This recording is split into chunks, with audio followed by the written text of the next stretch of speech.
Welcome. Over the past couple of months, you've hopefully been checking out misocialstudies.org to get the latest news and information of what exactly changed with Michigan's brand new K-12 social studies content expectations. The September video outlined a bird's eye view of what has changed specifically K-12. The October video gave you a better sense of what is brand new with the high school civics course.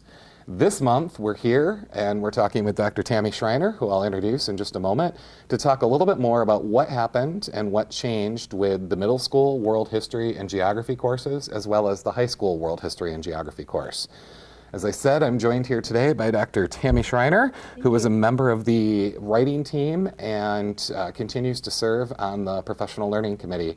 Why don't you tell us very quickly a little bit about yourself and what you do? Sure. I'm a professor in the history department at Grand Valley State University, and I'm also the executive director of the Michigan Council for History Education. And the Michigan Council for History Education is linked a little bit further down on this website if you'd like to see some of the great work that they do. So you were part of the writing team, and you worked with the teams on the high school world history and a little bit with the middle school courses as well. Correct.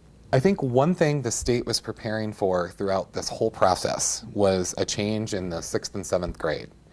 And that did occur with the update to the content expectations. Can you tell us a little bit about what that change is and maybe also how it helps the high school world history course? Sure. So in the 2007 standards, middle school world history was divided between Western and Eastern hemispheric studies.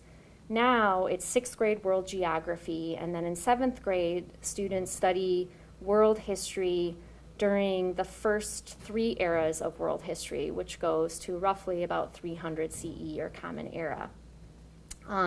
Then part of the 7th grade world history course is studying Era 4, but it's sort of Era 4 light because we divided some of the standards that had been in 2007 Era 4 between the 7th grade world history course and the high school world history course.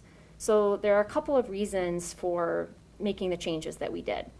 So as far as going from Eastern and Western hemispheric studies to the 6th grade world geography and 7th grade world history, the reason we did that is because dividing the study of the world between those 2 different hemispheres doesn't really reflect thinking within the field of world history.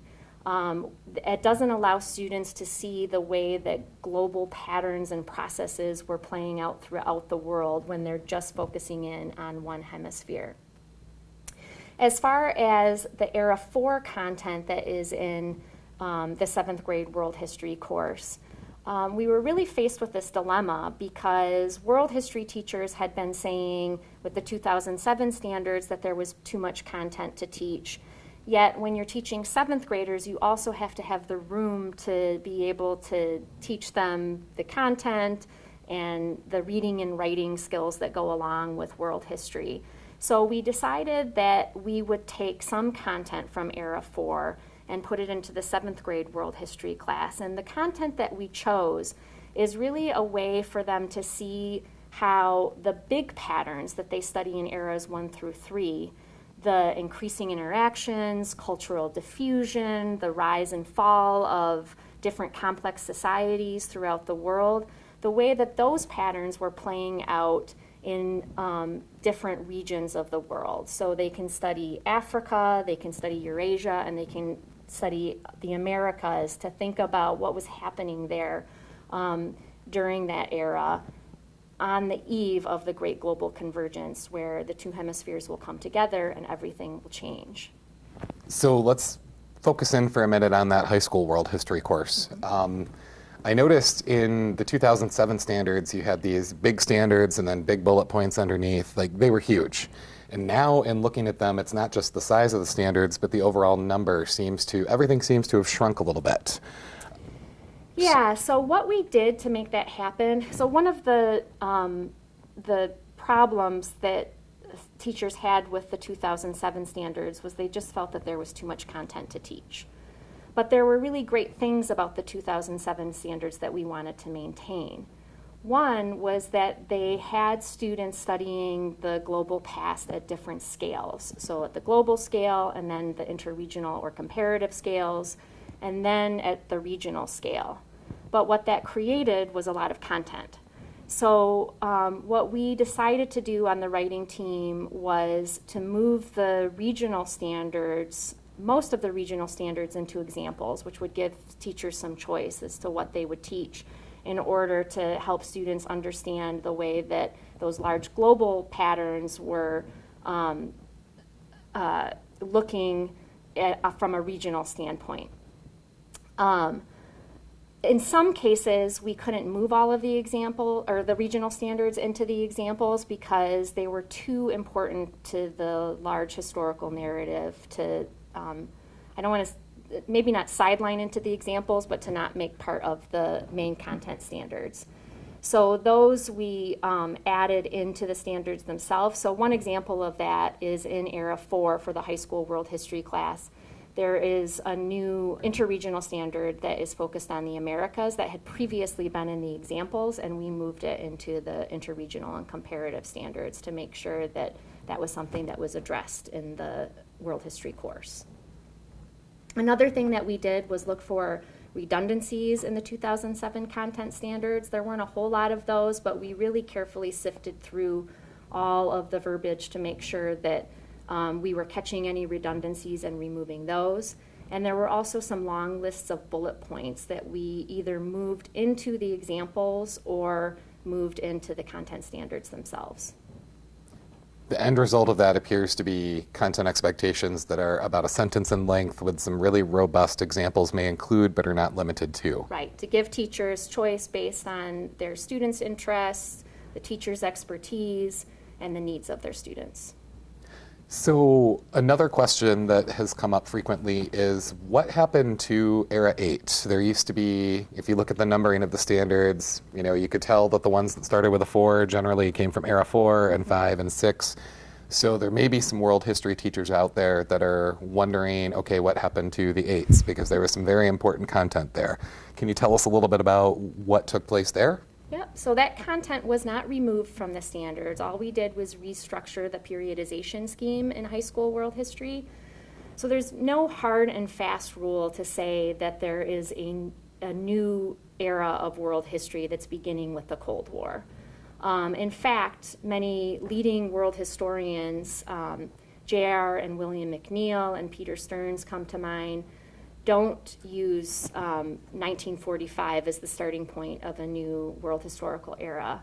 So the teachers, the practicing teachers and world historians on the writing team decided that we would update the standards to reflect more of the thinking in the world historical community and also to avoid perhaps any Western-centric approaches to that contemporary period in world history. And so we combined what had been eras 7 and 8 into one era about global conflict, essentially. And the interesting thing about that is that it doesn't really preclude teachers from teaching a second era. Teachers could split that era, or that one era into two different eras, and have a really great discussion with students about periodization and the kinds of decisions that world historians make when they organize time. Might make an interesting, compelling question when we get into the inquiry piece. Yes. What makes an era? Right. Even prior to the 2007 standards, the 6th grade, the 7th grade, and the high school world history courses and geography courses have all had and continue to have standards detailing world religions. Mm-hmm. Tell us a little bit about how world religions are handled in the new 2019 standards, as well as where. So the study of belief systems or religions is really throughout the middle school world history standards and the high school world history standards. It's an essential part of human history and a theme that is really woven throughout other standards. What was tricky about the 7th grade world history standards is that we wanted to allow students to take a comparative approach to studying world religions. But world religions don't necessarily follow the way that we have the eras organized. So for those religions, particularly Islam and Sikhism, that emerged in world history in the later era, we moved content about those religions into the 7th grade world history standards to allow teachers to teach about world religions from a comparative standpoint.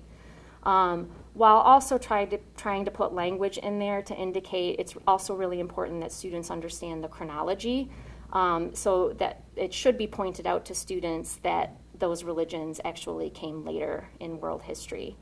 As for the religion in the high school world history course, there are certain religions that became a bigger part of the world historical story because they were tied to some of the major changes that are part of that big world historical narrative. So we were trying to strike a careful balance between being attentive to all of the religions that were playing a role in human history, while also making sure that students would walk away understanding those threshold or big turning points in world history where religion was involved. So how do you envision teachers practicing inquiry in the world history and geography classrooms at those 3 grade levels? Inquiry is really essential in studying world history, and we try to indicate the importance of inquiry in world history by both pointing to the process and skills standards that include attention to compelling and supporting questions and using different pieces of evidence. And in the high school world history standards in particular, we have prefatory material that that indicates that students should be engaging in planned inquiries to answer compelling questions, and in doing so, to meet those content standards. We also put in world historical thinking skills at the beginning of the high school world history standards and to try and emphasize the ways of thinking about history that will support inquiry and disciplinary thinking. And it's also really important to think about disciplinary literacy, which is really about understanding the specialized ways of reading and writing in the disciplines. And we think that that's really important because we don't want students to come away as passive consumers of information. We want them to understand the way that information is being researched and communicated so that they can be more critical consumers of historical narratives. Well, I really appreciate your time, not just your time here today, but the time you spent working on this monumental task of updating Michigan's content expectations. It's no small feat, so very much appreciate you coming here today. Thanks for having me. As we move forward, next month's video is going to focus in a little bit more on what exactly changed in the 5th grade, 8th grade, and high school U.S. history and geography courses. And future months will continue to focus in on specific areas. We still have a video coming on K4 and high school economics.